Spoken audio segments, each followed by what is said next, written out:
네, 저희 정시가 되어서 이제 웨비나 진행하도록 하겠습니다. 네, 안녕하세요. 저는 이번 웨비나 운영을 맡은 하트카운트 팀의 차혜수라고 합니다. 네, 오늘 웨비나에 앞서서 간단하게 소개랑 오늘 어떤 것들 다루는지 제가 먼저 소개드리고 그 다음에 본격적으로 오늘 주제들 다뤄보도록 하겠습니다. 네, 오늘 주제이고요. 네, 먼저 저희 하트카운트에 대해서 모르고 들어오신 분들도 계실 것 같아서 간단하게 소개드리고 시작하려고 합니다. 저희 하트카운트는 현업을 위해서 나온 데이터 분석을 돕는 셀프 서비스 애널리틱스 툴입니다. 이쪽 여기 슬라이드에 나와 있는 QR코드 스캔하시거나 구글이나 네이버에 하트카운트 검색하셔서 들어가시면은 무료로 바로 사용 시작하실 수 있으니까요. 아직 사용 안 해보신 분들께서는 직접 사용 한 번씩 해보시길 추천드립니다. 그리고 저희 하트카운트에서 커뮤니티도 운영하고 있는데요. 커뮤니티에서 다양한 형태의 데이터 콘텐츠들 확인하실 수 있으니까 이쪽 페이지에 방문하셔가지고 블로그들이라든지 강의들 직접 한번 확인해 보시는 거 추천드립니다. 네, 그리고 지금 듣고 계시는 웨비나는 유튜브나 팟캐스트 플랫폼에서도 다시 한번 청취하실 수 있습니다. 채널 플랫폼에서 하트카운트 검색하셔서 구독하기 누르신 후 저희 새로운 소식들 알림 받으시면 좋겠습니다. 네. 그래서 저희 오늘 다룰 내용들 목차 간단하게 소개해드리면 발표 세션을 두 가지로 나누어서 진행을 할 거고요. 첫 번째 세션에서는 저희 양승준 대표님께서 2024년 데이터와 AI 트렌드에 대해서 얘기해 주실 건데 주로 이제 생성형 AI와 데이터 분석 자동화 관련된 얘기들을 다뤄주실 예정입니다. 그리고 두 번째 세션에서 저희 하트카운트 팀의 구다빈님과 함께 파워 BI나 태블로 등과 같은 셀프 서비스 툴들은 생성형 AI를 어떻게 활용하고 있는지 주요 변화들 함께 살펴볼 예정입니다. 그리고 마지막 패널 토크 때는 저희 대표님과 다빈님과 함께 주요 관련된 대화 주제들 가지고 이야기 나눌 예정인데요. 요 대화 주제들 질문들은 기존에 저희 웨비나 신청하실 때 남겨주셨던 사전 질문들을 바탕으로 저희가 몇 가지 꼽아서 준비해 보았습니다. 그래서 저희 웨비나 들어보시면서 좀 더 궁금하신 내용이 생기시면 채팅에 남겨주세요. 그러면 저희가 마지막에 시간이 좀 남는다면 답변도 해드리도록 하겠습니다. 네, 그럼 이제 소개 세션을 이렇게 마치고 본격적으로 발표 시작하도록 하겠습니다.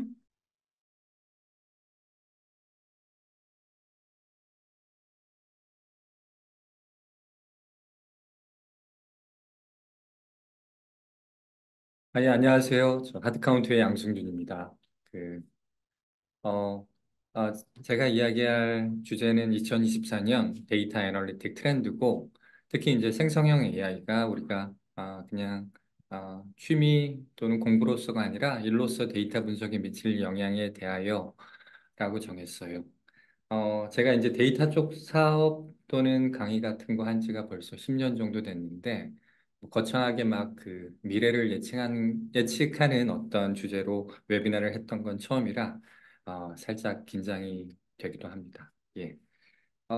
이 표지 그림 가지고 한번 긴장을 살짝 풀어볼까? 제가 이제 심슨을 원체 좋아하기도 하는데, 심슨은, 제 기억이 정확하다면 지금 현재 시즌 34번째 시즌이고, 에피소드가 한 800여 정도 되는 걸로 알고 있어요. 근데 제가 이 그림을 사용한 이유는 심슨 좋아하는 사람들은 아닌데, 심슨의 에피소드에서 그 미래 예측을 정확하게 맞췄던 적이 되게 많았어요. 예를 들면, 트럼프가 대통령이 된다든지, 아니면 뭐, 디즈니가 20세기 박스사를 인수한다든지, 그러니까 그 관련해서 뭐 블로그, 유튜브들도 있는데, 이렇게 뭐, 그 애니메이션이 미래를 정확히 예측했던 건 아마 두 가지 이유가 아닐까 생각해요. 하나는 요즘 현실에서 일어나는 일들이 진짜 허구와 같은 일들이 너무 많이 일어나고 있다. 그리고 사실 많은 예측을 하다 보면 800개 에피소드에서 얼마나 많은 예측을 했겠어요?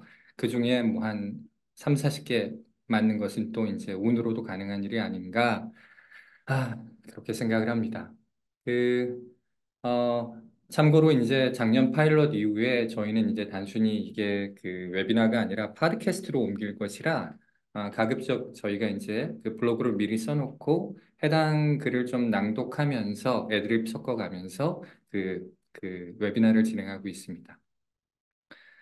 이 부분은 오늘 오전에 제가 그냥 오늘 그 웨비나 생각하면서 조금 그 머릿말로 생각하다가 적은 것인데, 제가 예전에 어느 책에서 이제 인간만의 세 가지 능력이 사유, 의지, 느낌이라고 읽었었던 기억이 나요.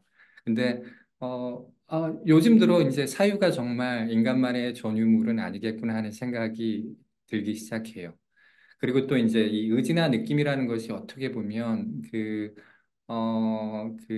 사유라는 것이 이 의지, 느낌 같은 추상적인 것들을 합리화하기 위한 수단이라고 생각을 한다면 인간의 사회보다는 이 감정이나 어떤 충동적인 의지에 휘둘리지 않는 기계만의 사유가 분명히 또 다른 장점이 있지도 않을까 그런 생각을 조심스럽게 해봅니다. 그래서 오늘은 젠 AI 또는 생성형 AI 기술이 데이터 앤 애널리틱을 다루는 사람 또는 제품에게 가져올 변화에 대해 제가 지난 한 1년 동안 느끼고 생각했던 것들을 공유하고자 합니다. 그리고 오늘 제 이 글과 그 이야기는 2024년으로 좀 국한했어요. 이 젠 AI 기술이 이렇게 리니어하게 발전하진 않겠지만 지금의 그 추세대로 좀 선형적으로 발전한다는 가정하에 좀 조심스럽게 몇 가지 예측을 보았습니다. 어, 사실 저희 회사는 작년에 이제 그 약간 존재론적인 위기의식을 느꼈어요. 왜냐하면 한 9년 가까이 실무자들을 위한 데이터 활용 도구를 만들었는데 이제 우리가 그간에 해왔던 노력이 진짜 다 이게 물거품이 되는 거 아닌가. 그래서 이 기술을 좀 여러 각도에서 좀 진짜 존재론적인 위기를 느끼면서 바라봤었는데 뭐 다행일 수도 있고 뭐 이제 앞으로 일어날 변화를 생각하면 여전히 불안한 마음을 떨칠 수는 없지만 작년 한 해 그리고 올해 정도를 예측했을 때 이제 우리가 일로서 데이터 분석하는 것을 크게 바꾸지 못했고 바꾸지 못할 거라고 생각을 해요. 그 이유는 데이터로서 해야 할 일이 갑자기 생성형 AI 기술이 나타났다 해서 바뀌는 건 아닐 거예요. 오히려 기존에 우리가 데이터로서 실무에서 데이터로서 의사결정을 하는 일은 그것과 관련된 문제는 하나도 바뀐 것이 없고 그, 그동안 풀지 못했던 문제들을 생성형 AI와 접목시켜서 어떻게 풀어낼 건가가 이제 그 고민의 지향점이어야 된다고 생각을 하고 그 이유에서 글이 어떻게 구성되어 있냐면 제가 생각하는 그 일로서 데이터를 했을 때 풀어야 되는 진짜 문제들, 그리고 제가 생각하는 주요 문제 세 가지, 그리고 그것이 현재 젠 AI가 어느 정도 도움을 줄 것인지 그렇지 못할 것인지에 대해서 먼저 이야기를 하고, 그 다음에 이제 그 데이터 분석의 그 하위 그 태스크들에서 젠 AI가 도움을 줄 수 있는 부분과 우리의 예상과 달리 도움을 줄 수 없는 부분에 대해서 간단히 이야기를 하고, 그리고 이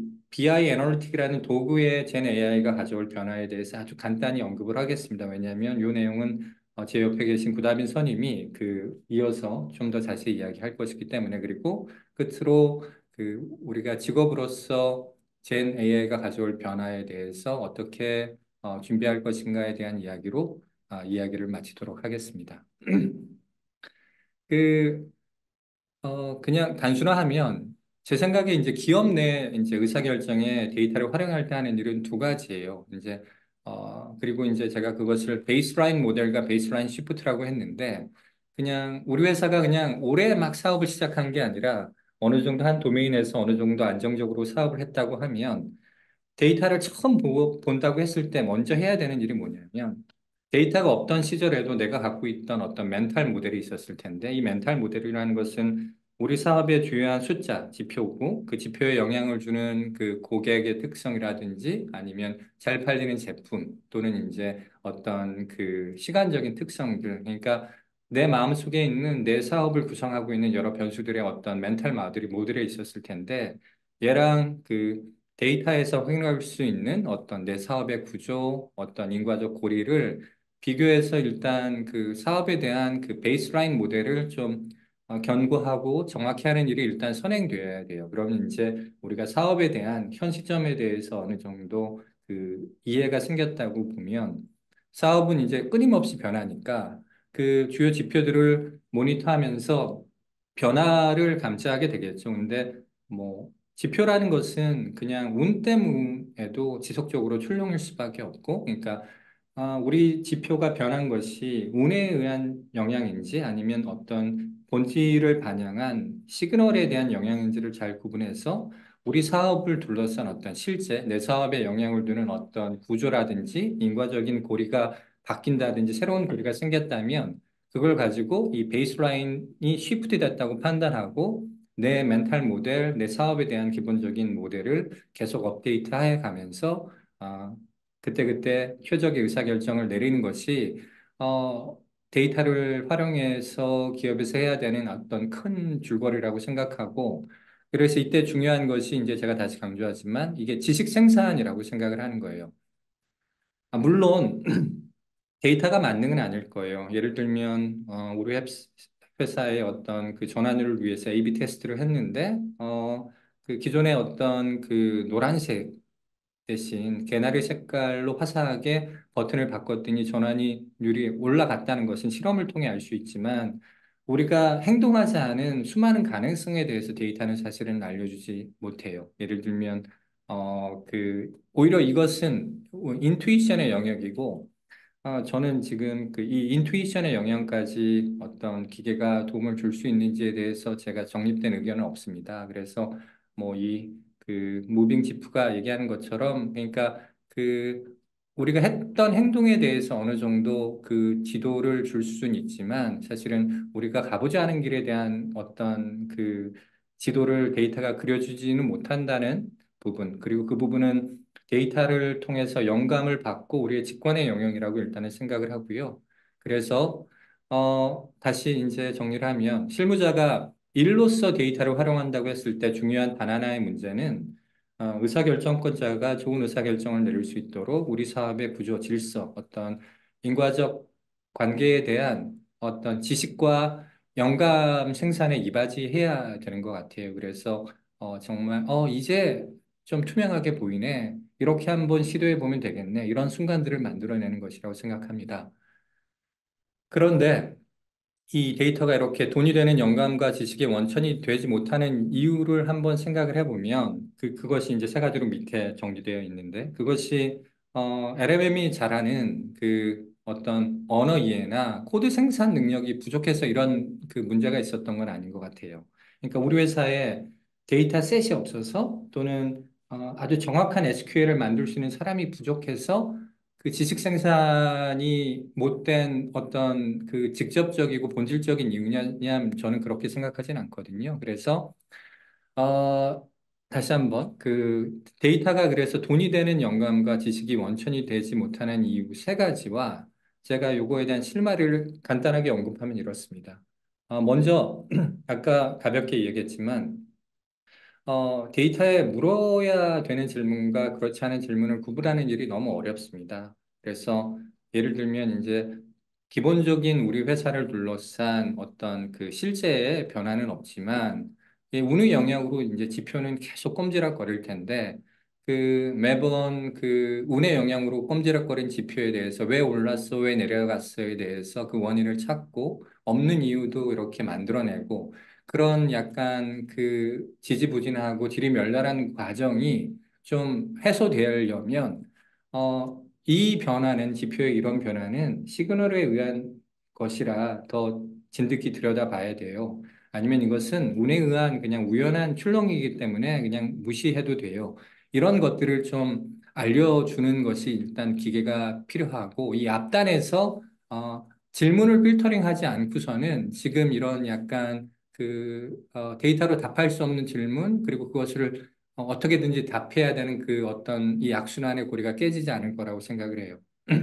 그리고 정당한 질문이 있다고 할지라도 이 질문과 관련된 데이터셋에 질문과 데이터 관련된 데이터셋은 기술적으로 이론적으로 존재해요. 근데 거기에 가는 길이 사실 많은 경우 막혀 있거든요. 그러니까 그 SQL 문을 모른다든지 아니면 어떤 절차적 그 회사 내의 절차적 어떤 관행 때문에 그 누구한테 부탁을 하고 며칠씩 기다려야 되는 그런 번거로움과 수고로움이 있을 뿐인데 어 지금 저희가 이제 제가 이 글에서 하단에 설명한 그 LMM을 활용해서 TTS 하는 것이 어느 정도 해결책이 될 수 있을 거라고 생각을 합니다. 그리고 끝으로 그 정당한 질문에 대한 우리 회사가 제공할 수 있는 최선의 데이터셋이 있었을지라도 그 질문을 에 합당한 어떤 지식 생산 또는 이제 데이터 보고서를 만드는 일이 굉장히 어려워요. 제가 이제 이걸 요령부득이라고 한 것은 이 부분이 이제 분명히 능숙된 분석가들이 하는 어떤 표준화된 절차가 있을 텐데 그 순서가 아주 미세하게는 다를 수 있지만 어떤 주어진 데이터셋에 어떤 질문이 있을 때 그 분석하는 절차적인 어떤 베스트 프랙티스가 있을지언정 그것이 이제 툴에 아무도 담지를 못했었던 것 같아요. 그래서 이 부분은 저는 분명히 이제 미케니컬한 작업이라고 생각하고 그렇기 때문에 자동화될 수 있는 영역이라고 생각을 해요. 그래서 이런 부분 역시 LMM이 기술이 없더라도 충분히 이제 해결할 수 있는 영역이라고 생각하고 이 얘기도 이제 그 이야기를 진행하면서 좀씩 살을 붙여보겠습니다. 그래서 2024년만 놓고 봤을 때, 젠 AI가 데이터 앤 애널리틱 관련 도구와 직업에 미칠 영향은, 위에 얘기한 세 가지 문제에 대한 근본적인 해결책을 제시하기는 어렵다고 봐요. 오히려, 데이터 도구의 사용성, 자연어 인터페이스를 통한 사용성, 그 데이터 툴의 어떤 확장 정도에 기여할 수 있겠고, 그리고 데이터를 다루는 사람이 어떤 생산성 개선 정도에 그칠 가능성이 커 보입니다. 그리고 이제 내년 이맘때도 아니고 올 하반기에 똑같은 주장을 할 수 있을지는 모르겠어요. 아, 먼저 일단 젠 AI가 일로서의 데이터 분석에 미칠 영향에 대해서 한번 살펴보겠습니다. 먼저 이제 제가 준비한 그림은 이게 모던 데이터 스택이라고 이름 붙여진 현재 데이터를 좀 진지하게 클라우드에서 다루는 업체들이 가지고 있는 기술 스택인데 뭐 기본적으로 데이터를 수집하고 데이터를 트랜스포메이션하고 모델링하고 분석하고 그 결과물을 소비하는 구조로 돼 있어요. 그래서 이것을 이제 그 어떤 직군과 연계해서 이야기를 해보면 그림 맨 왼쪽에 위치한 것처럼 데이터 엔지니어들이 원천 데이터 원천 업스트림에 있는 애플리케이션에서 데이터를 다운스트림에 있는 사람이든 또는 도구가 활용할 수 있는 형태로 수집하고 가공하고 구조화하고 뭐 스키마를 만들고 한 데이터 모델링 같은 영역들이 있고 그리고 이제 조직에 따라 다르지만 이제 이 데이터 모델링하는 사이언티스트들이 그 뭐 추천 모델이라든지 그런 고객 향으로 의사결정 자동화를 위한 모델링을 하는 역할들이 있을 거예요.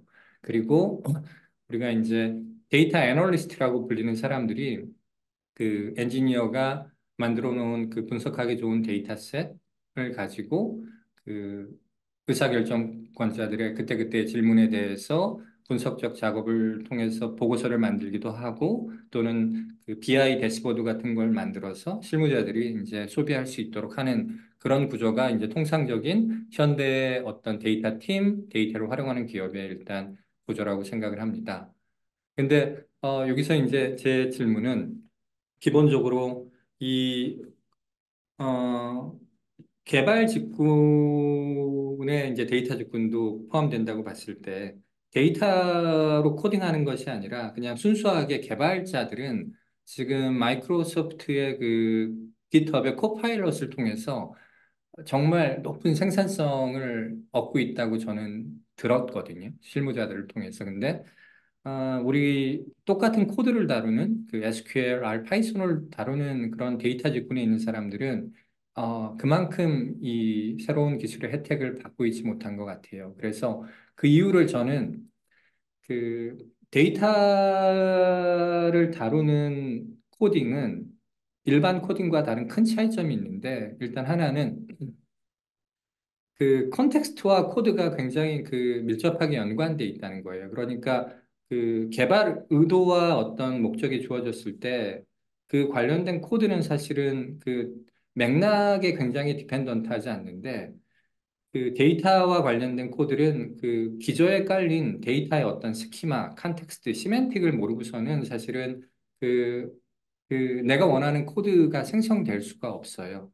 그래서 어, 제가 이런 단점에도 불구하고, 그러니까 데이터와 관련된 코딩을 자동화하는 것은 단순히 코드 제너레이션으로 끝나는 게 아니라 코드가 밀접하게 맞물려 있는 근저에 데이터의 스키마라든지 시멘틱이라든지 여러 가지 관계에 대한 이해가 없이는 그 코드가 자동 생성되기 어렵다는 이런 기본적인 한계에도 불구하고 LMM의 활약을 기대해 볼 수 있는 그 하위 분석의 영역이라고 하면 그 텍스트 분석과 아까 이야기하는 자연어로부터 SQL문을 생성하는 그 영역 정도라고 생각을 하고 그 우리의 기대와 희망과 달리 그 LMM이 좀 가치를 제공하기 힘든 영역은 데이터 엔지니어링 작업 그리고 데이터 보고서 작성 작업이라고 생각합니다.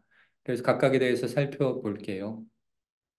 어, 일단 텍스트 애널리틱은 정말 어려워요. 그러니까 한 10년 전 또는 8, 9년 전에 이제 제가 텍스트 분석 프로젝트 하고 강의도 할 때는 그야말로 형태소를 추출해서 어떤 빈도적인 분석만 가지고도 꿈보다 해몽이 더 큰 작업이긴 했지만 그래도 그것만 가지고도 와 하긴 했었지만 사실은 텍스트 분석이 그렇게 그 실질적인 가치를 주지 못하고 있는 이유는 사실은 주어진 텍스트에 어떤 주어진 분석 목적이 있을 때 하나의 올바른 분석 방법을 정하기가 그 정형 데이터보다 훨씬 어려워요.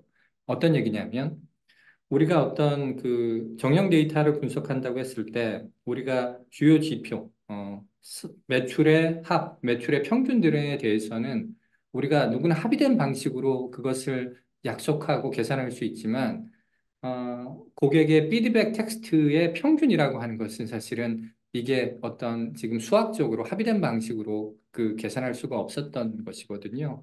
근데 그냥 이건 제 주관적인 소견이긴 하지만 LMM은 이제 고객 의견의 평균을 내를 좀 과학적인 방식으로 할 수 있는 단계에 온 것 같아요.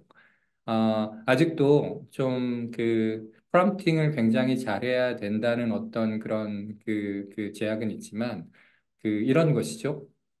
이것은 제가 한 8, 9년 전에 그 텍스트 분석 강의할 때 썼던 덕혜옹주라는 영화, 조선 마지막 황녀에 대한 영화에 대한 피드백 데이터고, 그때 이제 영화에 대한 평이 그렇게 좋지는 않았습니다.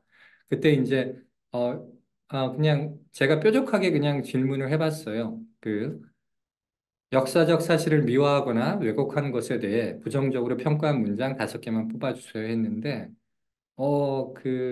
사실, 제가 하는 것보다 또는 그러니까 너무 잘했죠. 예를 들면, 영화로 역사를 공부하는 사람들에게 미화된 인물을 보여주고 국뽕이 취하게 만드는 영화라는 것은 사실은 기존의 그 통계적 방식의 텍스트 분석에서 얘를 어떤 부정적으로 뽑는데 진짜 어려운 일이거든요. 근데 얘는 그걸 너무나 쉽게 하고, 그러니까 언어 천재인 건 맞는 것 같아요. 그래서 텍스트 애널리틱 쪽은 저는 실무자들이 그냥 텍스트 분석해 주세요. 누구한테 아쉬운 소리 안 하고 충분히 할 수 있지 않을까 뭐 그런 생각을 했습니다. 그 다음 하나가 이제 텍스트 투 시퀄인데 이 얘기는 뭐냐면 어, 텍스트 시퀄은 사실은 이쪽 데이터 쪽에서 데이터 바닥에서 어느 정도 기술이 있는 회사들 또는 DB와 어떤 관련된 작업을 하고 있는 회사들은 사실은 다 지금 하고 있는 일들이에요. 뭐 빅테크 기업 마찬가지고요. 뭐 예를 들면 데이터브릭스라든지 스노우플레이크 이런 회사들도 이미 관련된 제품을 출시했는데 정작 그 데이터 엔지니어들은 그냥 이런 일에 대해서 콧방귀를 떼요. 왜냐하면 현실의 데이터가 얼마나 지저분한지, 스키마가 얼마나 지저분한지, 그리고 데이터를 추출 가공한다는 것이 이 예외 사항이 얼마나 많은지, 예를 들면 뭐 뭐는 빼야 되고 테스트 계정은 빼야 되고 뭐 NA 처리하는 방식도 너무나 다르고 이게 기계가 이렇게 확정적으로 할 수 없는 일이라는 것을 데이터 엔지니어링을 실체했던 사람은 알기 때문에 이 부분에 대해서 약간 회의적 시간을 보고 그리고 이제 이걸 잘하기 위해서는 그냥 LMM만 아니라 LMM을 둘러싼 되게 여러 가지 할 것들이 많아요. 그러니까 뭐 시멘트 레이어하고 연동하기 위해서 렉 같은 기술을 써야 되고, 뭐 비용 성능에서 LMM apps 같은 측면에서도 고려를 해야 되고, 그 DB랑 연결되기 때문에 보안 문제 때문에 사실은 그 호스티드 LMM을 써야 되는 것이라 여러 가지 오픈소스 LMM을 고르는 문제, 그 오픈소스 LMM이 한국어나 한국어를 잘 이해 못하는 여러 가지 그 당장 쉽게 풀 수 없는 문제가 있는 것도 사실입니다. 하지만 이제 저희는 이 작업을 작년부터 했는데 저희 고객사 중에 실제 잘 쓰는 곳들이 있는데 그것은 이런 거예요. 그러니까 우리가 이제 실무자들한테 어떤 도구를 제공한다고 했을 때는 사실은 무한한 자유도를 주기보다는 그 가드레일이 필요해요. 그래서 잘못된 길로 가는 것을 제한된 자유도에 대한 어떤 반대급부로 그 좀 가드레일을 제공해서 실수할 가능성을 줄이는 게 중요한데 저희가 하는 어프로치는 이래요. 관련해서 좀 자세히 알고 싶으면 여기 있는 링크들을 좀 클릭해 보시면 더 상세한 내용이 있는데 이런 것들이에요. 그러니까 그, 그, 어, 거대한 DB에 그 어떤 주제 단위로 스키마를 나뉘고, 스키마에 있는 최대한 저희가 이제 칼럼 테이블의 디스크립션을 명쾌히 달아서 비즈니스 용어가 그 실제 데이터의 언어와 좀 일치되게 하는 작업을 저희가 이제 뒷단에서 하고, 그런 다음에 이 작업이 유용한 건 뭐냐면, 이게 과거에 못하던 일을 대신해 준다고 생각하면 안 되고, 과거에 보통 그 트랜잭션 데이터라고 하는 뭐 시간 단위, 초 단위의 어떤 데이터가 있고, 그리고 어떤 차원 데이터가 있을 거예요. 이제 상품에 대한 정보, 고객에 대한 정보 있는데, 이 데이터가 사실은 굉장히 크잖아요. 그래서 대부분의 이제 데이터 팀이 데이터 서빙을 할 때는 이걸 미리 말아놔요. 그걸 마트라고도 하고 큐브라고도 하는데, 뭐일 단위, 뭐 지역 단위, 고객군 단위 말아놓는데, 모든 경우의 수로 말아놓을 수가 없어요. 그래서 이제 이런 상황이 일어나는 거예요. 그래서 지난달 매출 총액 제품별로 뭐 고객수 알려줄래요? 근데 또 물어보는 거죠. 제품군 지역별로? 그러니까 이 콤비네토리얼 어떤 경우의 수, 그러니까 조합의 경우의 수가 굉장히 많은데 모든 경우의 수로 데이터를 말아놓을 수가 없어서 이런 부분은 분명히 이제 그 텍스트 투 시퀄과 어떤 그 우리가 시멘틱 레이어를 좀 프롬프팅에 잘 넣으면 충분히 해결하고 있고 정말 이 정도 질문에 대해서는 뭐 한 99% 정확한 답변을 현재 TTS가 제공하고 있다고 생각을 해요. 뭐, 여기 움짤이 하나 있는데 이런 것들이에요. 이게 실제 이제 저희 제품의 그, 그 비디오로 리코딩 한 건데, 이 정도 질문은 그 스키마가 너무 복잡하지 않고 스키마 안에 그 충분한 정보가 담겨 있을 때 충분히 가능하다. 그래서 그 실무자들의 어떤 데이터 접근과 관련된 문제를 어느 정도 풀어줄 수 있지 않을까 그렇게 생각을 합니다. 그리고 이제 LMM이 당장 별 쓸모가 없는 작업을 생각을 해보면 데이터 엔지니어링과 데이터 리포팅이라고 생각하는데 그 데이터 엔지니어링 작업은 아까도 얘기했듯이 그 사실은 이 일이 어려운 것은 그 이제 비즈니스의 언어와 데이터의 언어가 다른 것이 가장 큰 문제라고 봐요. 무슨 얘기냐면 예를 들면 어 작년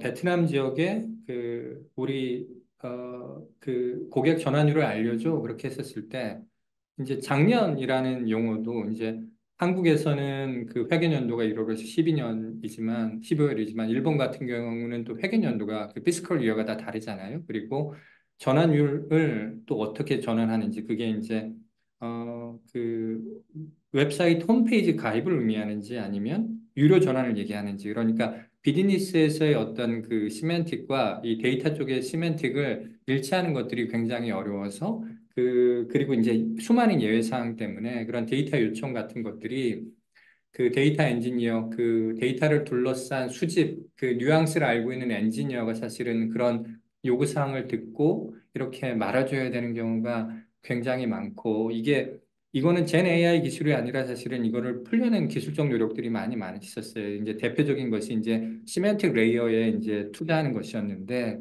이것이 지속 가능하지 않았던 이유는 그 비즈니스도 계속 바뀌고 이 업스트림에 있는 애플리케이션도 계속 바뀌는데 이것을 그런 시멘틱 레이어를 계속 메인터넌스 하는데 너무 큰 비용이 들어서 이게 이 프로젝트가 대부분 실패하는 것들을 많이 봤습니다. 그리고 이거를 풀려는 어떤 노력으로 데이터 컨트랙이라는 개념도 그 미국에서는 한 뭐 재작년부터 이제 논의되기 시작했는데 그 내용은 여기 한번 링크를 참고해 주시면 될 것 같아요. 예, 지금 주변 분들이 약간 표정이 굳어지는 걸 보니까 제가 시간 관리를 못 한다는 생각이 들어서 좀그 나머지 얘기 빠르게 소화하겠습니다. 그리고 끝으로 데이터 보고서인데, 사실은, 데이터 분석의 엔드 게임이 뭐냐, 그러니까 레스트 마일이 뭐냐 하면 사실은 데이터 보고서예요. 근데, 이 데이터 보고서 맥락에서 사실은 이 언어 능력이 필요한 게 저는 세 가지 영역 정도라고 봐요. 그러니까 첫 번째는 뭐냐면, 어, 질문이 주어졌고 데이터셋이 주어졌다고 했을 때 이제 흔히 이야기하는 그 분석적 추론 과정을 거치는데 그러니까 그 어떠한 질문을 하고 그 질문에 대한 결과가 나왔을 때 그 상황에 맞춰서 추가 질문을 해서 어떤 의미 있는 결과에 도달하는 그 분석적 추론 과정이 있는데 여기서 이제 그 다음 질문을 하는 것들, 이때 이제 이게 순수하게 언어적 능력은 아니지만 그 데이터 분석 맥락을 이해한다면 그 다음에 물어보면 좋을 질문을 누군가 제시해주면 참 좋을 것 같아요. 이게 언어 능력이 필요한 첫 번째 영역이라고 생각하고 두 번째는 어 결국 그 분석을 하면 결국에 날 것의 데이터가 분석 결과는 아니겠습니까? 그 요약된 어떤 차트로 요약된 어떤 서머리 데이터를 가지고 우리가 해석을 하게 될 텐데 그때 이제 차트를 해석하는 것이 사실은 보통 사람이 못할 일은 아닌데 이때 양적 비교를 한다든지 그 차트를 이제 해석하는 데 있어서 그 누군가 차트를 자연어로 멋지게 해석해 준다면 크게 편할 것 같아요.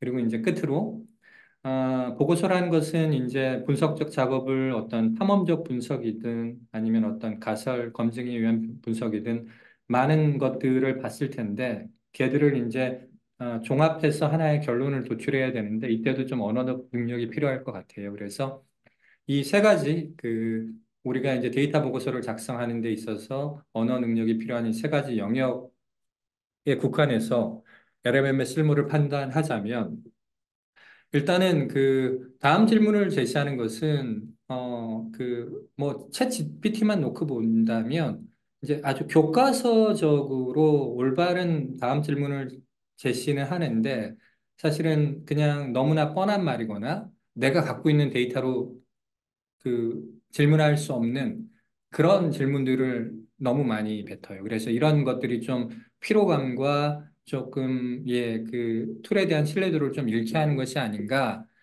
그래서 오히려 지금 챗 GPT가 사실은 작년에 어드밴스 애널리틱 이름 뭐 코드 인터프리터 이름 바꿔가면서 파이썬 코드와 관련된 어떤 그 기능을 제공하고 있는데 이것이 오히려 어, 좀 이 불안전한 때문에 좀 오히려 사람들이 이쪽에 대해서 부정적인 이미지를 갖게 되는 거 아닌가 저는 오히려 그런 걱정을 하고 있습니다.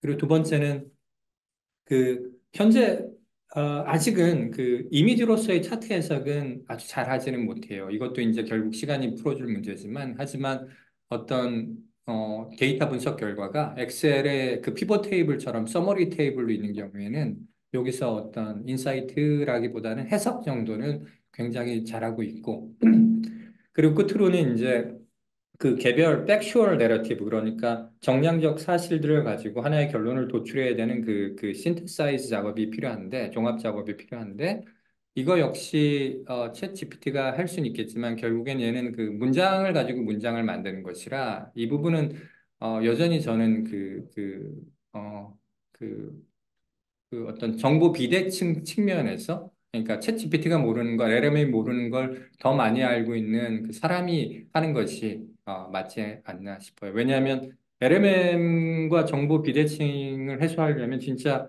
갖고 있는 내가 알고 있는 사실들을 다 알려줘야 되는데 뭐 굳이 그렇게 노력을 할 필요가 있을까 싶어요. 그러니까 그 그래서 실제 이제 지식 생산에 기여할 수 있는 말은 아직은 좀 2024년에는 실무자가 하는 것이 맞다고 생각을 합니다. 그렇고, 젠 AI가 BI 도구에 미칠 영향은 제가 좀 정리는 했지만, 그 어차피 구다빈 선임이 그 별도 세션에서 이야기할 것 때문에 스킵하겠고, 그 데이터 직군에 미칠 영향을 한 5분 정도 그 언급하고, 일단 제 이야기는 마치도록 할게요.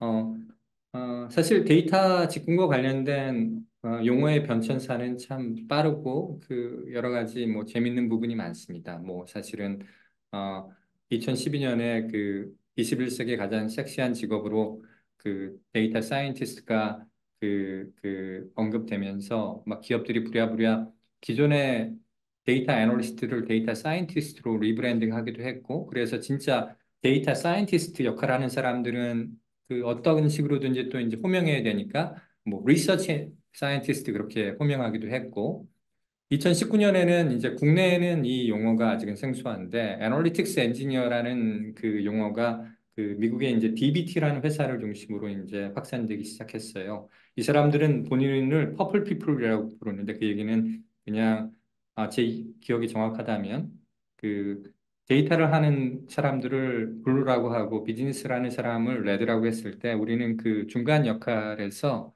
그 어떤 그, 그 양쪽 영역을 다 아울러야 된다. 그런 어떤 그 정체성을 가지고 애널리틱스 엔지니어라는 용어가 탄생했고, 그리고 DBT라는 툴을 통해서 이제 엔지니어링 영역까지, 그러니까 애널리스트의 영역에 어떤 외연이 확장되는 그런 것들이고, 저는 그 하드코어 데이터 모델링 말고는 지금 개발자들도 풀스택으로 되는 것처럼 뭐 사실 데이터 애널리스트, 데이터 엔지니어 부분보다는 애널리틱스 엔지니어라는 용어가 오히려 이제 그 역할 부분이 굉장히 그 엄격한 회사가 아니라면 어떤 아직도 유효한 정체성이라고 생각을 해요. 그리고 이 그림은 그냥 제가 그린 것은 아니고 최근에 있었던 더트스팟 웨비나에서 제가 그쪽 허락 없이 옮긴 것인데, 이제 그 블루닷으로 되어 있는 것은 굉장히 테크니컬한 직군들의 변천사예요. 맨 처음에 DBA라고 부르던 사람들이 여전히 DBA 역할을 하면서 뭐 데이터 엔지니어, ETL 디벨로퍼라고 부르기도 했고, 오히려 이제 뭐 ML 엔지니어 쪽으로 가기도 하고, 최근에는 뭐 AI 엔지니어, 프롬프트 엔지니어 이런 역할로 불리기도 하고, 데이터 엔지니어 하고 있는 친구들이 국내나 뭐 해외 보면 지금은 이제 벡터 DB도 알아야 되고 뭐렉 같은 것도 해야 되고 왜냐하면 자체 LMM 모델 만든다고 했을 때 기존 데이터에 대한 이해가 필요하기 때문에 데이터 엔지니어들이 조금 그 파이프라인 관리에서 조금 개발스러운 일을 좀 하고 있는 느낌이 들고요. 아까 그 퍼플 푸피라고 불렀던 부분을 보면 맨 처음에는 이제 대시보드 개발하는 사람들, 데이터 애널리스트, 그리고 뭐 애널리틱스 엔지니어라는 용어가 2019년 정도부터 이제 사람들한테 언급되기 시작했고 데이터 프로덕트 오너라는 용어도 사실은 미국에서 많이 있어요. 그게 어떤 얘기냐면 데이터가 참 그 하나의 인풋 아웃풋이 정해진 게 아니라 이게 데이터 프로덕은 사실은 데이터를 프로덕처럼 다루다는 개념이에요. 그래서 이게 이제 예측 가능하고 통제 가능한 좀 그런 상품처럼 다루자 그래서 데이터가 상품이니까 여기에 대한 오너도 있어야 되지 않냐. 그래서 어떤 그런 관점에서 데이터 프로덕트 오너라는 용어도 쓰이기 시작했고요. 그리고 이제 비즈니스 사이드에서는 뭐 BI 애널리스트, 뭐 CDAO 뭐 이런 용어들이 있습니다. 그래서 데이터 팀, 데이터 엔지니어 분석가의 2024년 역할을 생각한다면 아까 이야기했듯이 데이터 팀은 지금 뭐 젠 AI 관련 프로젝트에 이제 인발부 되기 시작했는데 젠 AI가 사실은 이게 순수한 데이터 프로젝트, AI 프로젝트라기보다는 사실은 개발 프로젝트에 가까운 성격이 있는 것 같아요. 특히 이제 그 파운데이션 모델을 쓴다고 했을 때는 API를 써야 되는 것이고 그 오픈 소스 LMM을 쓰는 경우에도 사실은 그쪽에 파인 튜닝 할 수 있는 것은 되게 제한적이고 오히려 이제 레그라든지 벡터 DB라든지 어떤 그런 개발스러운 일들이 많고 또 랭체인이든지 라마 인덱스 같은 어떤 개발 프레임워크를 많이 써야 되기 때문에 좀 데이터 팀이 주도권을 계속 이 프로젝트에서 가져가는 게 바람직하지도 않고 또 현실도 쪽 그렇게는 움직이지는 않는 것 같아요. 그리고 데이터 엔지니어들은 아까 이야기했듯이 이제 추가로 해야 될 것, 배워야 될 것들이 이제 늘어나서 뭐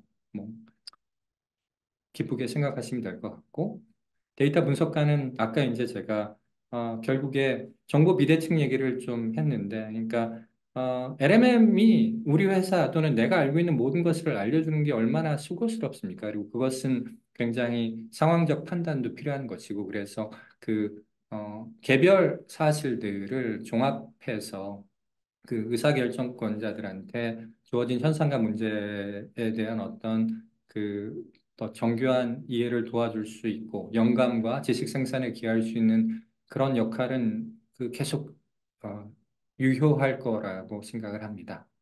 그리고 참고 자료는 제가 혹시 너무 편협하게 세상을 봤을까 봐 가트너에서 데이터 애널리틱과 관련해서 2024년 예측, 뭐 2028년까지 100가지 예측, 뭐 그런 내용들이 있어요.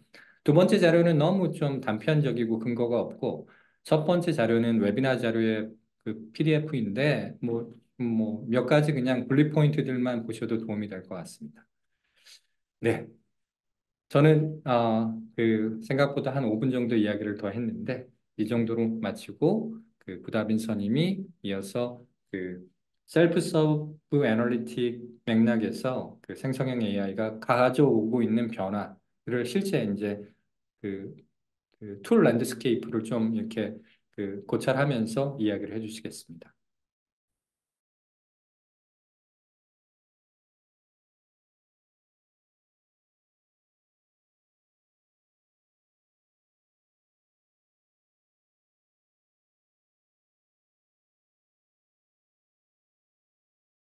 네, 안녕하십니까. 저는 하트카운트 팀의 구다빈이라고 합니다. 저는 이제 하트카운트에서 데이터 사이언티스트 겸 이제 제품 기획 쪽에서 이제 일을 하고 있는데, 이제 앞에서 저희 양승준 패널님께서 말씀 주신 것처럼 이제 정말 데이터 산업 전반에 이제 젠 AI가 미치는 영향력이 분명히 있고, 그리고 또 이제 같이 보신 것처럼 그 이면을 들여다보면, 이제 여러 가지 재밌는 부분들이 굉장히 많습니다. 뭐, 과대 광고처럼 느껴지는 부분들이 분명히 존재하기도 하고요. 그래서 이제 저희도 이제 셀프 서비스 애널리틱스, 어그멘티드 애널리틱스 툴을 표방하는 이제 회사로서 이 부분에 대한 이해가 필요한 이제 부분이 있었습니다. 작년에. 그래서 아까 대표님 말씀해 주신 것처럼 이제 저희도 이 셀프 서비스 애널리틱스라는 맥락에서 이제 젠 AI가 할 수 있는 게 무엇이고 어디까지 할 수 있는가.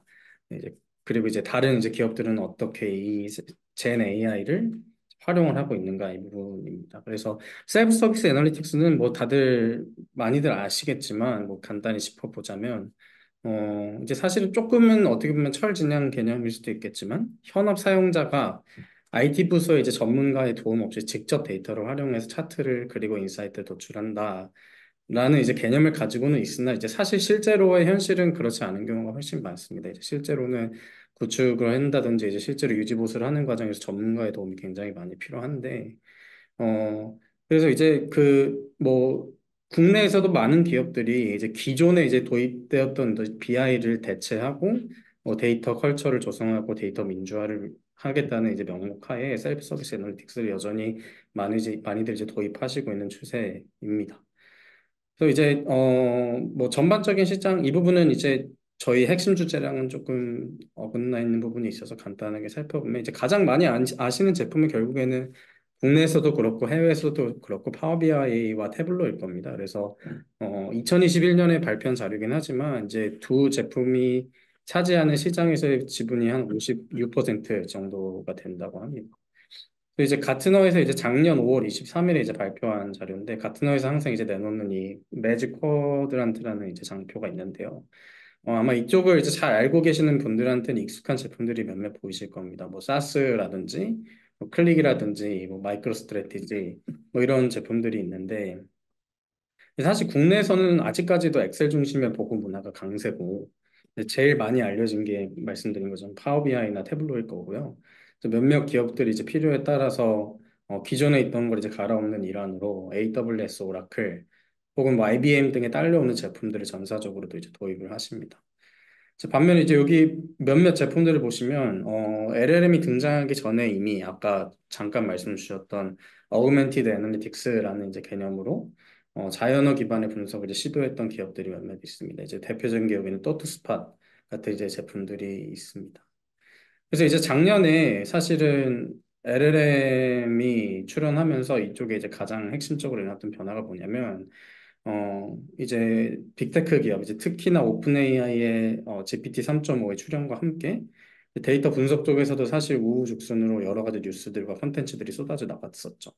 그래서 이제 기존 플레이어들도 이런 언어 모델이 할 수 있다고 생각했던 것에는 한계가 있다고만 항상 생각을 하고 자연어 기반의 기능을 넣어도 제한적으로밖에 활용을 사실 못하고 있었다가 GPT가 이제 데이터라는 어떤 지평의 담론 자체를 아예 바꿔버리게 되니까 이제 저희 같은 그리고 여기 있는 이제 핵심 플레이어들도 이제 꼭 다시 생각을 해볼 수밖에 없었던 이제 타이밍에 온 것이었습니다. 그래서 아까 말씀 잠깐 드렸었던 이 어그멘티드 애널리틱스인데 이게 이제 이름이 시사하듯이 그러니까 어그멘트 하는 거죠. 이게 익숙하지 않으신 분들이 있으실 것 같은데 그 사용자의 분석의 역량을 인공지능이 다 대체를 하는 게 아니라 사용자가 분석을 잘 할 수 있도록 분석 지능을 말하자면 증강한다는 이제 개념입니다. 그래서 아까 말씀드린 이제 또트스팟이라든지 하는 제품들이 혹은 뭐 저희 하트카운트도 마찬가지인데 이제 자연어를 기반으로 데이터 분석에 접근하고 활용할 수 있도록 이제 증강해주는 제품들이었는데 이제 LLM의 출현과 함께 이 어그멘티드 애널리틱스와 셀프 서비스 애널리틱스의 경계가 굉장히 많이 흐려져 버렸다는 게 이제 제일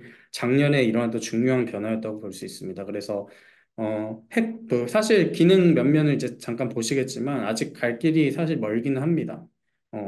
분명히 앞에서 말씀 주셨던 어떤 기능적인 한계들이 뭐 본질적인 한계들이라고 하는 게 더 맞겠네요. 그런 부분들이 이제 분명히 존재하기는 하지만 이제 밑에서 보신 핵심 플레이어들이 이런 제품의 이런 부분에 있어서의 제품 개발 및 상용화를 아주 박차를 가하고 있다는 사실 자체가 이제 판도가 완전히 이제 바뀌고 있다는 증거로도 볼 수 있을 것 같습니다. 그래서 태블로 쪽을 보시면 사실 세일즈포스, 그러니까 이 태블로를 소유한 이 세일즈포스가 LLM을 필두로 한 이 변화에 제일 발빠르게 대응하고 있던 기업 중 하나인 게, 이제 세일즈포스 같은 경우는 그 가지고 있는 다른 제품 중에 아인슈타인 디스커버리라는 이제 제품이 있습니다. 이제 여기서 이제 작년 3월에 출시했던 아인슈타인 GPT가 있습니다. 그러니까 이미 기존의 GPT 기술을 이제 개발하고 상용한 상태에 있었고, 그게 이제 출시한 게 작년 3월에 일이니까 제일 발빠르게 움직였던 기업이라고 볼 수 있겠죠. 네, 이제 다만 이제 태블로 펄스 같은 경우 태블로 펄스가 아니라 아인슈타인 디스커버리 같은 경우에는 BI 셀프 서비스 애널리틱스나 BI 제품은 아니었고 그냥 분석 툴에 훨씬 가까운 이제 제품이었습니다. 근데 이제 거기서 개발했던 GPT를 태블로에 결합해서 태블로 펄스 태블로 GPT라는 이름으로 이제 베타 테스트를 하다가 2월에 이제 실제로 클라우드 고객들에게 현재 출시를 하는 상황입니다. 간단히 뭐 기능 같은 거 보면은 이제 여기 보시면 어, 그 주요 지표로 인식하고 있는 것들이 실제로 어떻게 변화를 하고 있고 그 변화의 요인이 무엇인가를 이제 자연어 기반을 찾아준다는 건데 사실 지표가 변화하고 있다라는 부분에 있어서는 전통적인 BI들이 이미 다 답변을 하고 있던 부분이지 않습니까? 지표가 얼마나 변했다, 뭐 어떤 지표가 변했다 이런 거는 BI 대시보드로 충분히 확인이 가능한데 펄스 같은 제품들은 이제 그 변화의 요인이 무엇인가 그러니까 Y에 대한 부분을 이제 실제로 대답하기 위해서 LLM을 활용하겠다라는 이제 개념으로 이제 접근을 했다라고 이해를 하시면 될 것 같습니다. 그래서 뭐 지표 변화가 있을 때, 뭐가 제일 영향을 많이 미쳤고, 어떻게 영향을 미쳤고, 또 그거를 이제 차트를 통해서 생성을 해주고, 또 이제 사용자가 뭔가 지표 변화에 대한 궁금한 점이 있을 때, 자연어로 입력을 하면 이제 그것을 차트로 형성해주고 답변을 생성해주는 이제 그런 기능이 있었습니다.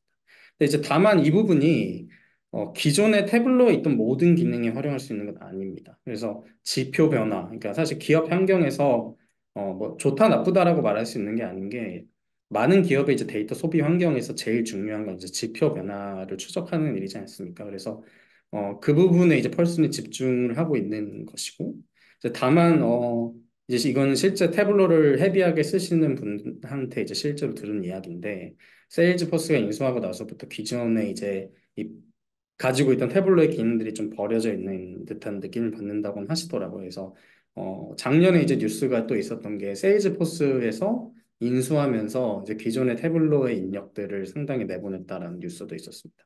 그래서 이제 태블로는 아예 전사적으로 좀 AI 중심의 애널리틱스 제품으로 가겠다라는 어떤 장기적인 목표를 지금 가지고 전사적인 목표를 가지고 움직이고 있는 것으로 보입니다. 이제 파워 BI인데요. 이제 MS는 이제 다들 잘 아시다시피 생태계 전반에 이제 코파일럿이라는 이름으로 GPT를 이제 결합을 하고 있는 상황이고, LLM을 통한 MS 제품의 이제 생산성을 그래서 극대화해서 제품 전반에 LLM을 활용한 자연어 인터페이스를 통해서 이 MS 생태계에 대한 락인 효과를 아주 공고히 하겠다는 것으로 이해가 되는데 파워 BI도 이제 마찬가지였습니다. 그래서 지금 파워 BI에 추가된 이제 코파일럿 이제 영상인데 보시면 아주 재밌는 기능들이 추가가 되었는데요. 이제 보시면 어, 이제 사용자가 뭔가 궁금한 것이 있어서 이걸 기반으로 레포트를 만들어 달라라고 하고 이제 전송 버튼을 누르면 이제 그것에 이제 상응하는 대시보드가 이렇게 뚝딱 이렇게 만들어지는 정말 어떻게 보면 와우 소리가 나오는 어떤 기능이 있습니다. 물론 이제 여느 데모들이 그렇듯이 어느 정도의 과장은 당연히 있겠지만 그럼에도 불구하고 이제 여기 이제 나와 있는 내용들을 보시면 여기 레이아웃이라는 부분이 나오는데 이걸 보면은 이제 대충 작동 방식이 유추가 되는 부분이 있는 거죠. 그래서 사용자가 어떤 질문한 내용이 있을 때 여기 보시면 뭐 매트릭 그러니까 레이아웃을 이제 정할 수가 있게 되어 있는데 뭐 매트릭, 브레이크다운, 뭐 트렌드, 디테일 이런 식으로 이제 나눠져 있습니다. 그래서 사용자의 질문에 담겨 있는 어떤 분석의 의도, 언어적인 의도를 파악해서 아 이런 거는 뭐 브레이크다운이고 이런 거는 트렌드고 이런 건 디테일이다라는 식으로 판단하는 어떤 중간 단계가 있을 것으로 이제 생각이 됩니다. 그래서 언어 모델이 잘 할 수 있는 그 언어적인 것을 파악하는 부분을 이제 그 파워 BI의 기능에 이제 적절히 매칭을 했다라고 이제 이해가 됩니다. 그래서 뭐 해당 레포트에 대해서 이제 궁금한 게 있을 때 이제 질문을 하면은 뭐 예를 들어서 어 반복되는 이제 소비자 이제 방문의 이제 핵심 요인이 뭔가 이런 식으로 질문을 하면 이것도 이제 올해 이제 출시된 기능 중에 하나인데 키 인플루언서라는 기능입니다. 그래서 여기로 가서 방금 대시보드에서 봤던 이제 요인에 대한 핵심적인 어떤 그 영향을 미친 것들이 무엇이 있는지 이렇게 쪼개서 보여주는 뭐 이런 자연어 기반의 이제 기능들이 있다라고 말씀드릴 수 있을 것 같습니다. 그리고 이 영상에는 있지 않은데 파워 BI를 혹시 써보신 분들은 아시는 이제 DAX라는 문법이 있습니다. 그게 뭐냐면 엑셀의 산식과 굉장히 유사한데요. 그래서 파워 BI에서 자연어로 이제 질문을 입력하면 그 파워 BI에 이제 엑셀의 산식과 비슷한 그 산식으로 이제 전환해주는 이제 그런 기능도 같이 이제 추가가 됐습니다. 그래서 뭐 그 외에도 아까 보셨던 토트스팟 같은 경우도 있고요. 근데 토트스팟은 이제 아까 말씀드린 어그멘티드 애널리틱스의 이제 대표적인 제품 중에 하나였는데 여기도 이제 사실 제일 발빠르게 움직였었어요. 그래서 여기는 이제 GPT-3를 결합한 세이지라는 기능을 이제 작년 연초쯤에 이제 출시를 했었고 여기는 이제 사실 그럴 수밖에 없었던 게 기존의 LLM이 아닌 전통적인 자연어 처리 관련 방식으로 차트 만들어주는 이제 쪽에서 강세를 가진 제품이었는데 LLM이 이제 등장함과 더불어 이제 본인들이 가지고 있는 제품들을 대체할 수 있을 것 같은 모양새를 보이니까 발빠르게 이제 대응을 할 수밖에 없었을 것 같습니다. 뭐 기능적인 부분은 사실 굉장히 유사하고요. 뭐 다들 뭐 잘 아시는 MSTR 같은 제품이라든지 뭐 클릭 같은 제품이라든지도 뭐 이름은 조금씩 다르지만 결국에는 이제 제공하는 이제 기능적으로 봤을 때는 거의 유사한 기능 그 LLM을 결합한 이제 기능을 이제 제공을 하고 있습니다. 뭐 잠깐 이제 핵심적인 제품들에 대해서 잠깐 봤는데, 이제 결국 궁금한 거는 이런 시장의 변화들이 어디까지 갈 것인가가 이제 궁금한 점인데요. 쉽사리 예측할 수는 없겠지만, 제가 이제 이 글을 당시에 이제 쓰다가 해당 주에 이제 봤던 이 영상이 있습니다. 혹시 아시는 분들도 이제 계실 거예요. 이제 지난달에 올라왔던 레빗이라는 이제 제품의 영상인데, 이 제품이 이제 생성형 인공지능 관련된 기술을 이 컴팩트한 기계 하나에 다 얹어서 이제 기존의 스마트폰을 대체하겠다는 아주 야심찬 포부를 품고 있는 제품이고 지금 제가 알기로는 예약 구매 수량도 벌써 다 나갔다고 이제 알고 있습니다. 그래서 뭐 이미지 인식, 음성 인식, 뭐 LLM 같은 것들과 이제 뭐 미래지향적인 어떤 UX를 이제 분명히 담고 있습니다. 이제 허라는 영화가 생각나기도 하고요. 근데 이제 여기서 이제 그 댓글 같은 데 보면은 제가 굉장히 흥미로웠던 반응이 이제 자연어 인터페이스만을 통해서 모든 기능에 접근하는 게 항상 편하지는 않을 겁니다. 왜냐하면 말로 모든 걸 한다는 게 항상 분명히 편할 수는 없거든요. 그래서 아이폰 쓰시는 분들도 사실 뭐 홈 버튼 항상 얘기하지만 기존에 미리 잘 정의된 그리고 사용자 경험이 충분히 잘 녹아든 물리적 버튼 조작 하나만으로도 사실 충분한 경우가 있기 때문이죠. 물론 이제 아이폰이 처음 나왔을 때도 이런 반응이 있었고 예측은 언제든지 틀릴 수 있겠지만 그래서 이제 나오는 의견들이 이 이제 레빗이 제시하는 어떤 사용자 경험이 기존의 스마트폰에 녹아드는 형태로 시장의 자리를 잡을 거다라는 의견들이 눈에 띄었습니다. 그래서 앞에서 보셨던 태블로나 파워비아이 쪽도 마찬가지로 언어 모델이 잘 할 수 있는 것이 무엇인지 면밀하게 알고 이제 그것을 기존에 있는 제품의 기능들을 잘 매칭시켜주는 쪽으로 셀프 서비스 애널리틱스 쪽에서는 활용이 되고 있다라고 이제 말씀을 드릴 수 있을 것 같습니다. 뭐 그래서 이제 어 사실은 뭐 할루시네이션이라든지 뭐 프라이빗 LLM 이런 쪽도 이제 중요한 이제 화두가 될 것인데 이 부분은 사실 뒤쪽에서 저희 패널 토크 때 조금 더 자세히 말씀드릴 수 있을 것 같습니다. 그래서 어 저희도 이제 그래서 작년에 아까 앞에서 말씀드린 것처럼 이 LLM이라는 것이 데이터 분석의 맥락에서 어디까지 할 수 있고 무엇이 할 수 있다고 과장되어 있고 이런 부분을 이제 면밀하게 살펴보면서 이제 저희의 제품에 녹이고 시대의 부름에 답하려는 이제 여러 가지 노력을 기울이고 있었습니다. 그래서 올해도 그런 노력을 기울이고 있으니 네, 많이들 관심 가져주시면 감사하겠습니다. 네, 제 발표 이상 마치겠습니다.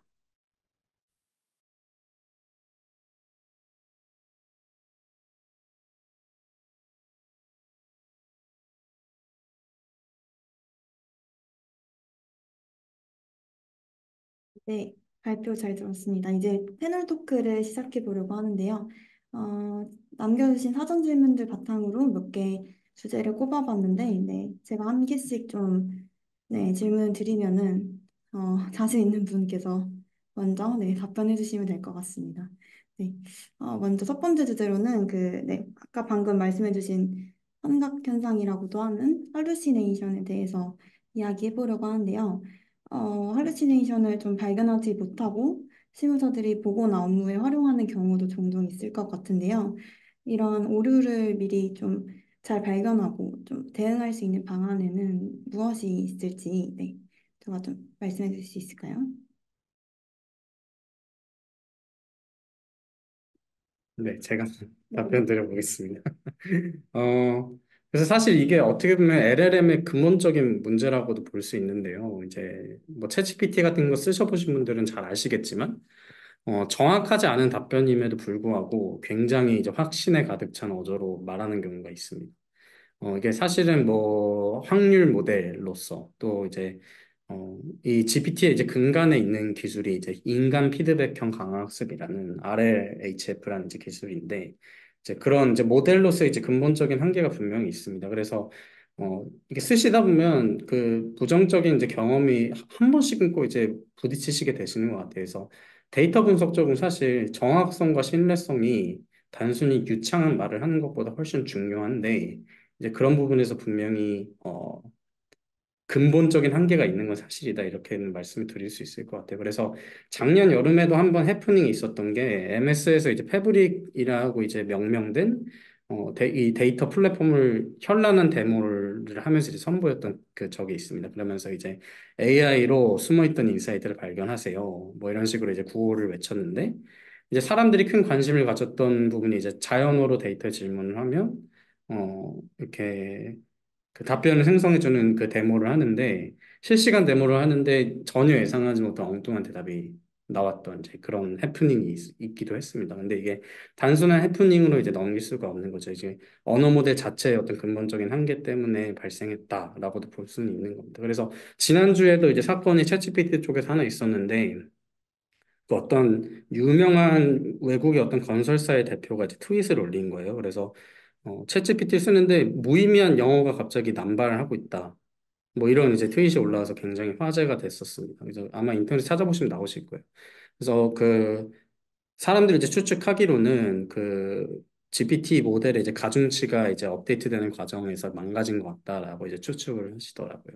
그래서 뭐 어쨌든 그건 이제 근본적인 문제는 그렇고 현재 수준에서 비용을 들이지 않고 할루시네이션을 잡을 수 있는 제일 좋은 방법은 프롬프팅인 것 같습니다, 결국에는. 그래서 프롬프팅을 얼마나 잘 배우고 내 어떤 맥락과 의도에 맞춰 잘 활용하느냐가 굉장히 중요할 것이고, 결국에는 이제 지시사항이 명확할수록 결론도 명백해진다라는 게 확실합니다. 그래서 인풋이 확실할수록 LLM이 이제 내뱉는 답변은 결국에는 더더욱 확실해질 수밖에 없습니다. 그리고 이 프롬프트 엔지니어링에 대한 부분은 그 방법론적으로 사실 굉장히 정리가 1년 사이에 정리가 잘 된 것들이 굉장히 많고 지금도 계속 논문도 나오고 활발하게 연구가 이루어지고 있는 부분이라서 지금 확정적으로 뭐가 이런 방법이 좋다라고 말씀드리긴 좀 어려울 것 같아요.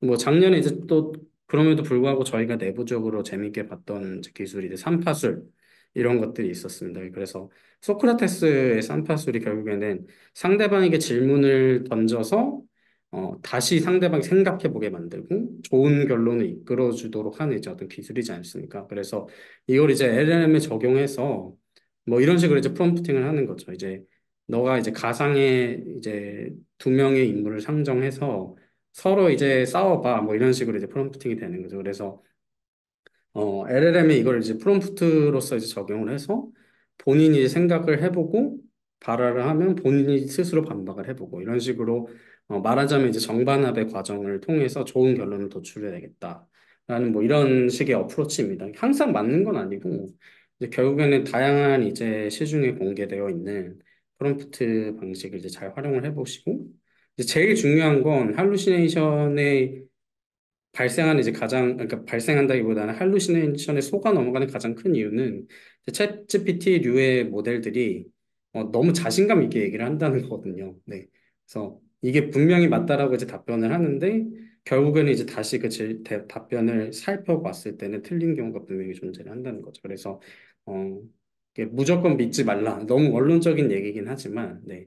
그래서 내가 지금 처한 어떤 맥락과 상황에 지금 그리고 그 어떤 비즈니스의 논리에 입각해서 적절한 답변을 주고 있는가를 이제 꼭 확인을 하셔야 된다라고 이제 답변을 드릴 수 있을 것 같습니다. 네.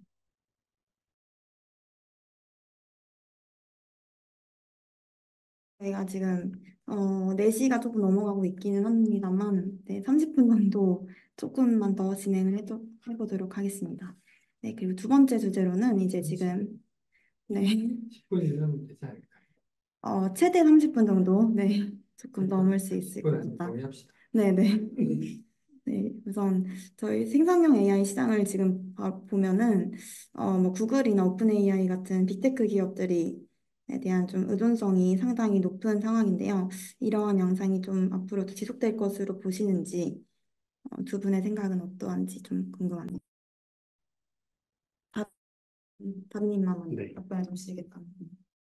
이것도 제가 답변 드리겠습니다.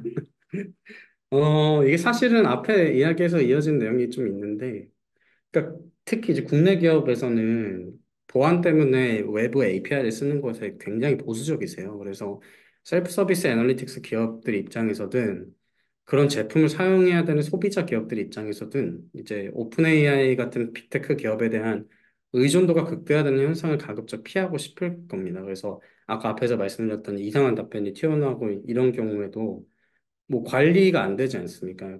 그쪽에서 해결을 해주기 전까지는.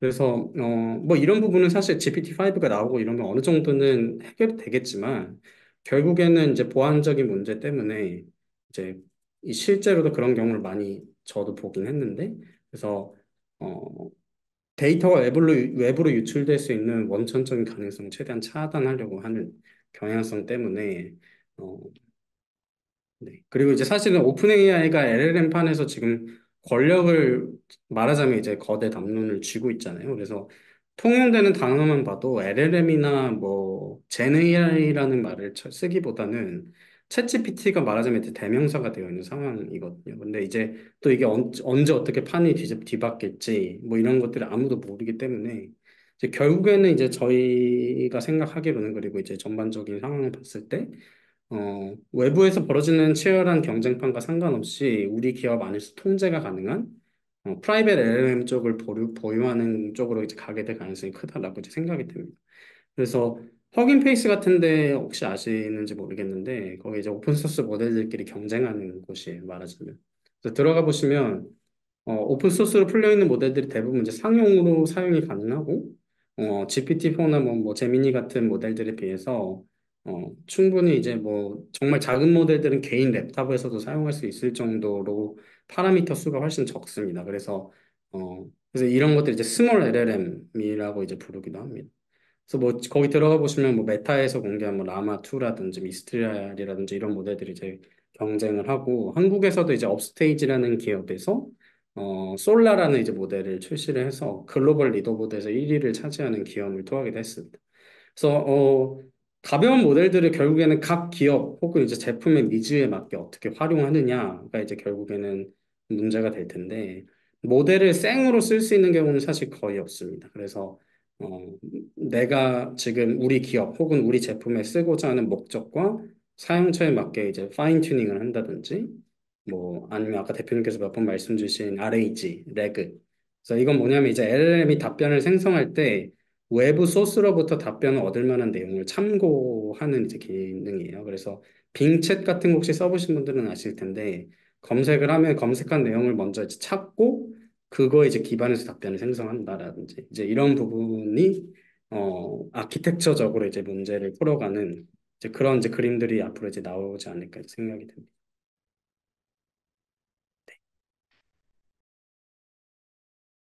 그리고 네, 이게 실제로 좀 올려주신 질문들 중에 일부인데요. 이렇게 뭐 챗 GPT나 실질적으로 좀 LLM을 데이터 분석에 활용할 수 있는 방법이 궁금하다라는 분들이 많으셨어요. 그래서 좀 실무에서 좀 바로 사용할 수 있는 방법들이 있을지 네, 좀 공유해 주시면 감사하겠습니다. 네. 이것도 제가 말씀드릴게요. 네. 어, 이제 제일 먼저 떠오르는 거는 저는 이제 챗GPT의 어드밴스드 데이터 애널리시스 기능인 것 같아요. 그래서 뭐 사실 어느 툴을 쓰든 기본적인 어프로치는 비슷할 겁니다. 그래서 CSV나 엑스파일을 올리면 파이썬을 통한 이제 분석이 가능한데 뭐 기본적인 데이터 이해, 전처리, 뭐 간단한 머신러닝 모델 만들고 차트 그리는 거 당연히 기본적으로 됩니다.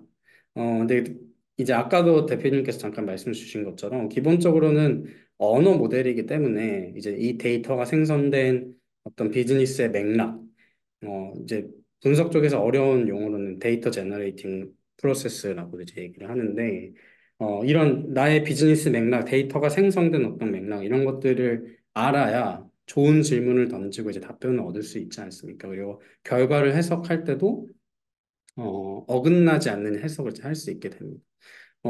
시중에 나와 있는 저 표현은 좀 죄송스럽지만 어그로성의 컨텐츠들을 보면 뭐 앞으로 코딩이 필요가 없다. 머신러닝 배울 필요 없다. 뭐 며칠 전에 제가 뉴스를 보기로는 그 엔비디어의 이제 대표가 앞으로 코딩 필요 없다. 뭐 이런 식으로까지 얘기를 했더라고요. 근데 뭐 실제로 써보신 분들은 아시겠지만 앞에서 언급한 할루시네이션이라든지 그리고 코딩을 쓸 때는 얘가 이제 제공하는 파이썬 코드들이 좋은 코드가 아닌 경우가 굉장히 많아요. GPT-4 같은 경우에도 뭐 없는 패키지를 불러온다든지 뭐 굳이 그렇게 코드를 안 짜도 되는데 이상한 코드를 준다든지 그리고 본인이 할 수 있다고 해놓고 중간에 이 분석은 더 못하겠네요라고 한다든지 이런 경우가 굉장히 많습니다. 그래서 GPT가 제공하는 결과를 제대로 읽어보고 분석한 내용을 리뷰하는 게 이제 꼭 필요한데 이제 사실 그래서 이 부분이 그냥 일반 실무자분들이 GPT를 써서 분석하는 게 어려운 이유이기도 합니다. 왜냐하면 다 된다고 해서 믿고 돌렸는데 나중에 보니 뭐 결과가 부정확한다든지 아니면 코드를 내가 아예 볼 줄 몰라서 리뷰 자체가 불가능한다든지 이런 일이 분명히 있을 수 있습니다. 근데 뭐 코드가 개선되고 챗GPT가 이제 버전이 업되면 분명히 조금씩은 나아질 거예요. 근데 네. 현재로서는 이제 쉽게 하는 법이 사실 있지는 않은 것 같습니다. 뭐 그 외에도 엑셀 쪽에서 코파일럿이 이제 들어간다고 했는데 한국어 버전은 제가 알기로는 아직 출시가 안 돼 있는 것으로 알고 있습니다. 왜냐하면 LLM들 자체가 영어에 굉장히 헤비하게 학습이 되어 있기 때문이겠죠. 네. 그렇게 말씀드릴 수 있겠습니다. 네. 그리고 네. 다음 질문으로는 저희 아트카운트에도 TTS나 다이얼로그 같은 기능들에서 생성형 AI를 활용했다고 말씀해 주셨는데 이 두 기능은 일반 사용자들도 바로 사용할 수 있는 건지 네. 저희 참가자 입장에서는 제가 한번 이거 뽑아봤습니다. 말고 질문이 또 있나요? 이거 있고 이제 그 다음 거 이렇게 두 가지 나왔어요. 다음 질문 알려주시면 제가 그냥 한꺼번에 다 아, 하겠습니다. 다음 질문도 네, 이어서 네, 종합적으로 네. 네, 다음 질문으로는 이제 오케이, 네, 맞습니다. 네, 제너레이션 AI 네, 이번에 그래서 그냥 그냥 클로징 하듯이 뭐 얘기를 해보면 예 사실은 뭐 다 모든 말들이 조심스럽지만 네. 그 아까 이제 구다빈 선임 얘기의 연장선상에서 얘기하면 영어 표현에 듣다가 그 표현이 생각났어요. 이게 발음은 좀 그렇지만 영어 표현이 이런 걸 텐데 A picture is worth thousand words. 이제 그러니까 그림 한 장이 천 마디 문장 단어의 가치가 있다.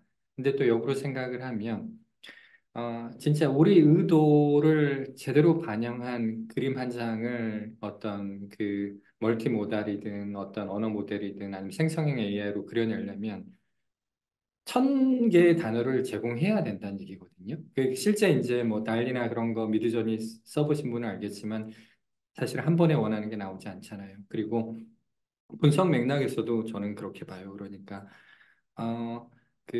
결국에 원하는 결과를 얻기 위해서 그 정보 비대칭을 해결하기 위해서 수많은 말을 해야 되고 질문을 해야 하는 거라면 그냥 스스로 하는 게 낫는 경우도 있을 거라고 생각해요. 근데 저는 지금 그냥 일로서 그러니까 돈 받고 하는 일을 해내는 목적에서는 뭘 이제 대충 빠른 드래프트 말고는 진짜 완성된 결과물을 생성형 AI 모델이 해줄 수는 없다고 보고 그리고 지금은 사실은 안 하는 노력이 그걸 통해서 어떻게 잘하려는 노력에 비해서 더 적게 들지 않나 뭐 그런 생각도 감히 해봅니다. 근데 분명히 이것은 이제 개선될 부분이고 왜냐하면 너무 많은 똑똑한 사람들이 이 문제를 풀기 위해서 지금 노력하고 있으니까 생각보다 빨리 풀릴 거라고 생각하고 이전 질문 답변 드리면 TTS는 아쉽게도 기업의 DB랑 붙어야 되고 스키마 정보도 필요하기 때문에 그냥 저희 기업 고객 또는 트라이얼 기업 고객만 쓸 수 있고 그 다이얼로그는 이제 저희가 갖고 있는 대화형 분석 기능인데 그것은 지금 뭐 누구라도 홈페이지 들어가셔서 무료로 사인업하면 써보실 수 있습니다. 그리고 마지막 질문하고 오늘 클로징 하겠습니다. 사실은 2024년에서 더 먼 미래를 점쳐본다면 내년 정도까지로 생각을 해보면 그냥 논의를 너무 확장 안 하고 분석 맥락에서만 한번 이야기를 해볼게요. 그러니까 사실 데이터 분석이라는 것이 질문에 데이터로 답변하는 과정이라고 봤을 때 저는 질문이 두 가지가 있다고 보는데 하나는 진짜 이게 프리스타일 질문이에요. 그러니까 뭐냐면, 뭐 예를 들면, 마케팅 CMO가 이런 질문 하는 거죠. 야, 우리 지난달 무슨 주요 이벤트 또는 뭐 국가적 행사 아니면 뭐 축구 경기에 지으면서 TV 광고를 한 10억 썼는데 그 효과를 좀 측정해 봐라. 왜냐하면 내일 사장님한테 그 효과에 대해서 보고해야 된다. 이런 프리스타일인 경우에는 질문인 경우에는 관련된 데이터셋도 사실은 이미 준비되어 있지 않아서 이 분석가가 SQL 쓰고 막 데이터 최대한 확보해야 되고 그리고 이때 광고 효과라는 것도 하나의 매트릭으로 정의되는 게 아니라 분석가가 사실은 뭐 어떤 자기가 익숙한 언어 또는 도구로 어떤 보고서를 생성해야 되는 경우에 이런 프리스타일인 경우에는 여전히 데이터 애널리스트의 역할일 것이고 다만 지금 프리스타일이 아닌 질문들이 있어요. 어떤 거냐면 그 주어진 보캐블러리 내에서 그러니까 매트릭이라는 숫자와 디멘션이라는 몇 개의 범주형 변수의 아까 제가 얘기했던 그런 어떤 조합 내에서 창의성을 발휘해서 하는 질문들이 있어요. 이 얘기는 뭐냐면 어 지난달 평균 영업이익을 뭐 부산하고 대전 비교해 주세요.